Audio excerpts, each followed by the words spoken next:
बिस्मिल्लाहिर्रहमानिर्रहीम। अस्सलाम वालेकुम डियर स्टूडेंट्स, हमने स्टार्ट किया हुआ था कार्बोहाइड्रेट्स। उसमें हमने डिस्कस किया था कि क्लासिफिकेशन ऑफ कार्बोहाइड्रेट्स, यानी मोनोसेक्राइड्स, डाइसेक्राइड्स और उसके साथ साथ पॉलीसेक्राइड्स। हमने फर्स्ट वन मोनोसेक्राइड्स की कुछ प्रॉपर्टीज को डिस्कस कर लिया था, लेकिन आज इस लेक्चर के अंदर हम डिस्कस करेंगे क्लासिफिकेशन ऑफ मोनोसेक्राइड्स। अब in nature monosaccharides with 3 to 7 carbon atoms are found. अब नेचर के अंदर मोनोसेक्राइड्स 3 to 7 कार्बन एटम्स के पाए जाते हैं, ठीक है। अब वो 3 to 7 कार्बन एटम्स कौन कौन से हो सकते हैं? ट्राइओसिस, टेट्रोसिस, पेंटोसिस, हेक्सोसिस एंड हेप्टोसिस। देखें, दे आर कॉल्ड ट्राइओसिस। ट्राइओसिस इसलिए कहते हैं कि इसके अंदर 3 कार्बन होंगे, लेकिन ये है क्या है? Monosaccharides. Tetroses 4 carbon, pentoses 5 carbon, hexoses 6 carbon and heptoses 7 carbon. अब अगर इनके जनरल फार्मूला की अगर हम बात करें, they have general formula CH2O bracket close N। लेकिन याद रखें, N किसको जार कर रहा है? होल नंबर को। ये स्टार्ट होगा 3 to 7,000 तक, ठीक है। देखें, the whole number from 3 to 7,000 तक जा सकता है। क्या? एन। एन क्या है? होल नंबर है। अब इसको एन को हम क्या है, इसमें के जरिए इसमें मल्टीप्लाई कर सकते हैं। कैसे करेंगे? 3 to 7,000 तक मल्टीप्लाई करते हुए हम क्या है, ये मोनोसेक्राइड्स बना सकते हैं, ठीक है। अब अगर हम बात करें कि जो हमने बात की है कि ये 3 से स्टार्ट हो रहा है, अब उसके साथ साथ हम डिस्कस कर लेते हैं कि ट्राइओसिस। ट्राइओसिस यानी 3 कार्बन है, intermediate in respiration and photosynthesis. Trioses monosaccharides है, हमने कहा कि 3 कार्बन का है, लेकिन ये इंटरमीडिएट है किसमें? Respiration and photosynthesis. अब ट्राइओसिस की अगर हम एग्जांपल की बात करें, dihydroxy acetone and glyceraldehyde. Try hydroxy acetone and glyceraldehyde ये ट्राइओसिस है। ये इंटरमीडिएट है, यानी हेल्प कर रहा है रेस्पिरेशन में और फोटोसिंथेसिस में। इसकी मैं आपको दिखा देता हूँ। ये है ग्लिसरल्डिहाइड, यानी इसके अंदर 3 कार्बन हैं। ये ग्लिसरल्डिहाइड है, इसके अंदर 3 कार्बन हैं। और उसके साथ साथ अगर हम बात करें कि डाइहाइड्रोक्सी एसीटोन की, अब एसीटोन अगर होता तो इस कार्बन के ऊपर C डबल बॉन्ड O होना था, ठीक है। C डबल बॉन्ड O होना था, ये कीटो ग्रुप को शो करेगा। इसी वजह से इसको कहना था क्या हमने? Dihydroxy acetone.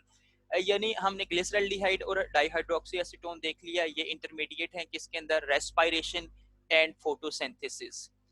अगर बात करें टेट्रोसिस की, tetroses are rare in nature and occur in some bacteria. अब टेट्रोसिस यानी 4 कार्बन जो मोनोसेक्राइड्स है, नेचर के अंदर रेयर है, और उसके साथ साथ ये किस में पाया जाता है? सम बैक्टीरिया में। अब अगर हम बात करें पेंटोसिस की, पेंटोसिस क्या है? 5 कार्बन शुगर है। अब वो 5 कार्बन शुगर क्या है? राइबोज है। आपको पता है कि राइबोज क्या है? 5 कार्बन है। और उसके साथ साथ पेंटोसिस एंड हेक्सोसिस आर मोस्ट कॉमन। ये दोनों क्या है? बहुत कॉमन है। पेंटोसिस क्या है? 5 कार्बन है। उसके एग्जांपल की बात करें, राइबोज है। अगर हम बात करें हेक्सोज की, from the biological point of view the most important hexose. अब मोस्ट इंपॉर्टेंट हेक्सोज कौन सा है? ग्लूकोज है। अब ये ग्लूकोज क्या है? एल्डो शुगर है, ठीक है। यानी इसके अंदर एल्डो ग्रुप होगा, जिसकी वजह से ये क्या है? एल्डो शुगर है। It is an Aldo sugar. Structure of ribose and glucose is given below. अब ये राइबोज और उसके साथ साथ ग्लूकोज के स्ट्रक्चर हम देख लेते हैं। अब ये है राइबोज, यानी पेंटोज शुगर है। पेंटोज शुगर यानी ये पेंटोज शुगर है, और उसके साथ साथ ये एल्डो ग्रुप में आता है। यानी इसके ये देखें CHO, ठीक है, ये एल्डिहाइड को जाहिर कर रहा है। वो स्ट्रक्चर जिसके अंदर एल्डो ग्रुप हो, क्या है? वो कहलाएगा एल्डो शुगर, ठीक है। ये 5 कार्बन है, देखें, 1 2 3 4 5, ठीक है। राइबोज है। इस राइबोज का दूसरा नाम क्या है? पेंटोज शुगर है। अगर हम बात करें ग्लूकोज की, ये 6 कार्बन शुगर है। देखें, 1 2 3 4 5 6। ग्लूकोज हेक्सोज ए हेक्सोज शुगर है, यानी 6 कार्बन है। ये भी क्या है? एल्डो शुगर कहलाएगी, क्योंकि इसके अंदर एल्डो ग्रुप है। ग्लिसरल्डिहाइड का हमने कहा ट्राइओज है, ये हमने डिस्कस कर लिया है। डाइहाइड्रोक्सी एसीटोन ग्लिसरल्डिहाइड ट्राइओज है। अब मोनोसेक्राइड इन रिंग फॉर्म, अब वो चेन फॉर्म स्ट्रक्चर था, ये क्या है, चेन फॉर्म स्ट्रक्चर है। अगर इस चेन फॉर्म स्ट्रक्चर को हम सोल्यूशन के अंदर डालेंगे, यानी राइबोज और ग्लूकोज को, ये रिंग फॉर्म के अंदर आ जाएगा। ये देखें, ये रिंग फॉर्म के हैं, देख लेते हैं। Most of the monosaccharides form a ring structure when in solution. अब मोनोसेक्राइड ने रिंग स्ट्रक्चर बनाना है, जब इसका चेन स्ट्रक्चर सोल्यूशन के अंदर डालेंगे तो इसने क्या बना देना है, ring structure. For example, ribose will form a 5 corner ring known as ribofuranose. अब 5 कार्बन जो शुगर थी राइबोज, इसने क्या बना देना है, राइबोफुरानोज। ये डेक्स्ट्रो रोटेटरी राइबोज है, ठीक है, राइबोफुरानोज है, राइबोज है। इसने 5 कार्बन चेन को अगर हम सोल्यूशन के अंदर डालेंगे राइबोज, जिसको हम अगर बात करें राइबोफुरानोज। अब similarly glucose will form corner ring known as glucopyranose. अब इस ग्लूकोज को हम अगर इसका चेन फॉर्म सोल्यूशन के अंदर रिंग स्ट्रक्चर बनेगा, वो रिंग स्ट्रक्चर को हम क्या कह सकते हैं, glucopyranose. Glucose in ring form, ribose in ring form. इनका दूसरा नाम क्या है राइबोज का, राइबोफुरानोज, ठीक है। ये डेक्स्ट्रो रोटेटरी राइबोज है, डेक्स्ट्रो रोटेटरी राइबोज। ग्लूकोपाइरानोज यानी ग्लूकोज इन रिंग फॉर्म, इसका दूसरा नाम क्या है, glucopyranose dextro rotatory glucose. Example of monosaccharide, अगर हम इसकी एग्जाम्पल्स की मोनोसेक्राइड्स की बात कर लेते हैं, इसमें फोटोसिंथेसिस, आपको पता होना चाहिए कि फोटोसिंथेसिस के अंदर अगर हम बात करें कि जो कार्बन डाइऑक्साइड है इन्वायरमेंट से आती है, वाटर किधर से आता है, सॉइल से। ये कार्बन डाइऑक्साइड और वाटर दोनों मिलते हैं किसकी मौजूदगी में, लाइट एनर्जी की मौजूदगी में। ये काम किस में हो रहा होता है, क्लोरोफिल, तो उसके नतीजे में ग्लूकोज बनता है। ये ग्लूकोज क्या है, इसकी एग्जाम्पल है किसकी, मोनोसेक्राइड्स की, ठीक है। ऑक्सीजन और वाटर इसके साथ साथ खारिज होते हैं। देखिए, energy is consume this process which is provided by sunlight. अब एनर्जी कंज्यूम हो रही है, जो प्रोवाइड कौन रहा है, यानी ये प्रोवाइड हो रही है एनर्जी किधर से, सनलाइट से, इन the form of solar energy. This is why the process is called photosynthesis. इसी वजह से ये इसको क्या कहते हैं, फोटोसिंथेसिस। क्यों, क्योंकि एनर्जी कंज्यूम हो रही है किधर से, सनलाइट से। इट इज नोट वर्दी that for the synthesis of 10 gram of glucose 717, ये 717.6 kilo calories of solar energy is use.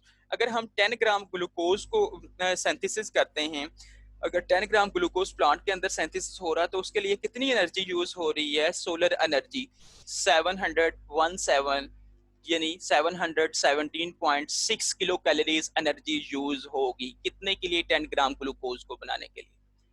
This energy is stored in the glucose molecule as chemical energy. अब ये एनर्जी स्टोर हो रही है किसमें, glucose molecule के अंदर, ठीक है, किस तरह, chemical energy, and become available in organism when it is oxidised in the body.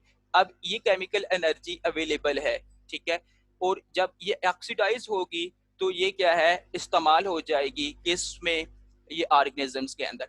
अब सनलाइट आई है, सोलर एनर्जी की फॉर्म में उसको कन्वर्ट कर दिया गया है किसमें, केमिकल एनर्जी में। अब केमिकल एनर्जी जब ऑक्सीडाइज होगी तो इससे एनर्जी रिलीज होगी, तो वो एनर्जी क्या है, ऑर्गेनिजम्स यूज कर लेंगे। अब हम अगर मजीद देख लेते हैं इसके एग्जांपल की, in free state glucose is present in all fruits.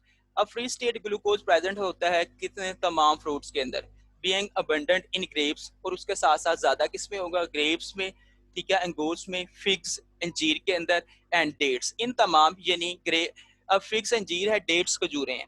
Grapes, figs and dates के अंदर फ्री स्टेट्स में क्या पाया जाता है, ग्लूकोज पाया जाता है।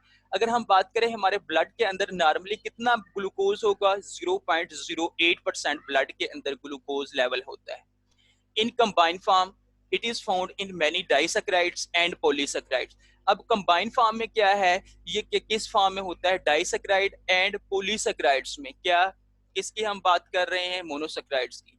अब इसकी मजीद एग्जांपल की अगर हम बात करें, starch, cellulose and glycogen yield glucose on complete hydrolyse. अब इन्होंने क्या करना है, स्टार्च, सेलुलोज, ग्लाइकोजन, ग्लाइकोजन जब इनकी हाइड्रोलाइसिस होती है, यानी ये ब्रेक डाउन करेंगे in the presence of water, तो इन्होंने क्या देना है, ग्लूकोज देना है। ग्लूकोज इज गिवन, यानी इनका जो प्रोडक्ट होगा वो glucose, starch, cellulose, glycogen break down होने के बाद क्या देंगे, ग्लूकोज। अब हम अगर बात करें, ये था मोनोसेक्राइड्स का, जो हमने उसकी प्रॉपर्टीज देखी, प्रॉपर्टीज के देखने के बाद उसको क्लासिफाई किया, क्लासिफाई करने के बाद उसके एग्जांपल्स वगैरह को डिस्कस किए। अब हम देख लेते हैं कि ओलिगोसैकेराइड्स, जिसको डाइसैकेराइड्स भी कहते हैं। डाइसैकेराइड क्यों कहते हैं? क्योंकि इसके अंदर 2 to 10 मोनोसैकेराइड्स यूनिट्स होते हैं शुगर के, इसकी वजह से इसको डाइसैकेराइड कहते हैं। देखें, it is class of carbohydrate consisting of 2 to 10 monosaccharides link together.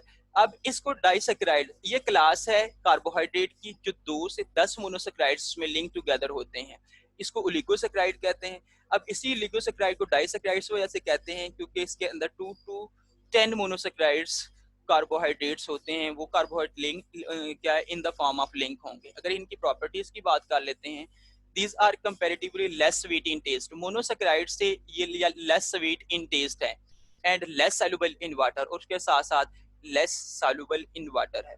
Own hydrolysis oligosaccharide yield from 2 to 10 monosaccharides. अब जब ये हाइड्रोलाइज होंगे तो ओलिगोसैकेराइड्स ने कितने मोनोसैकेराइड्स, तो इन्होंने क्या बनाना है, 2 to 10 मोनोसैकेराइड्स क्या हैं ये देंगे। क्या ओलिगोसैकेराइड्स जब हाइड्रोलाइज होंगे तो इन्होंने 2 to 10 मोनोसैकेराइड्स क्या है देने हैं।